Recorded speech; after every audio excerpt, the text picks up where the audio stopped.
Pasti di antara kalian di sini sudah tahu Kopi Kenangan, Gojek, atau Grab.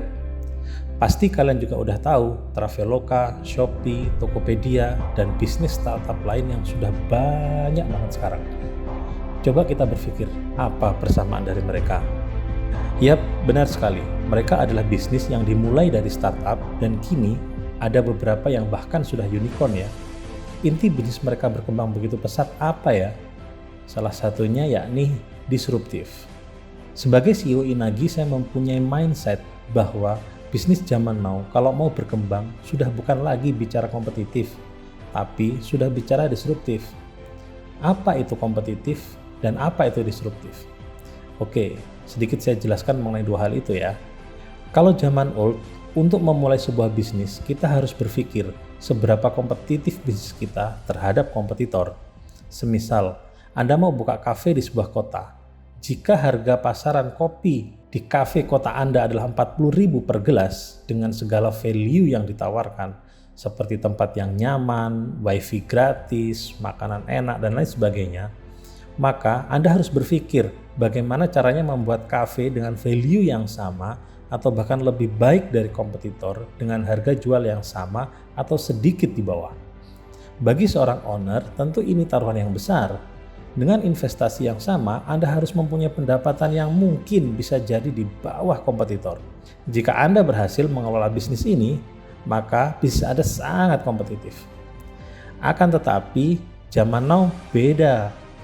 Bayangkan sebuah kafe dengan value yang sama dengan yang lain, tempat cozy, wifi gratis, home band, dan lain sebagainya, tetapi mereka menjual makanan dengan harga yang sangat murah, bahkan bisa jadi setengah atau bahkan seperempat dari harga kompetitor. Apakah ada yang seperti ini di tempat Anda? Yap, tentu saja ada. Contohnya banyak, di Malang saja banyak. Ada Nakoa yang berkonsep resto, ada Pesan Kopi yang berkonsep street food, ada Janji Jiwa dan juga Kopi Kenangan yang menurut saya potensial akan mendisrupsi Starbucks. Pertanyaannya, kok bisa ya? Kok bisa mereka jual dengan harga murah dan dengan value yang sama seperti kafe mahal? Tentu saja jawaban dari pertanyaan ini berbeda-beda tiap sektor bisnis. Salah satu jawabannya adalah bisnis model. Jika Anda bisa mengupas habis bisnis model Anda dan Anda bisa tahu value propositionnya, maka itu bisa jadi revenue baru loh. Jika Anda mau tahu detailnya bagaimana, bisa kontak admin ya, kita diskusi bareng. Oke, kita coba lihat dari sektor bisnis lain, e-commerce saja misalnya. Pernah nggak kalian menemukan harga kompetitor produk Anda di marketplace harganya bahkan di bawah harga HPP Anda? Yap, pasti Anda menemukannya. Para seller di marketplace mungkin tidak menyadari bahwa dengan adanya marketplace, maka ekosistem bisnis disruptif ini akan terbentuk dengan sendirinya. Bagi seller baru atau lama, pasti harus putar otak bagaimana menaikkan produknya di top list marketplace. Kalau asal saja, pasti produknya tenggelam dan tak tampak oleh calon pembeli. Iya kan? Algoritma marketplace dan pola disruptif inilah yang membuat banyak seller di marketplace gulung tikar sebelum produknya laku. Maka untuk berjualan di marketplace Anda harus tahu dua hal ini. Bagaimana strategi Anda dalam mengatasi hal tersebut? Pola disruptif ini sudah menjadi nyawa bagi bisnis zaman now untuk berkembang, bahkan untuk sekedar survive. Kalau tidak bisa mengikuti pola ini, ya sudahlah.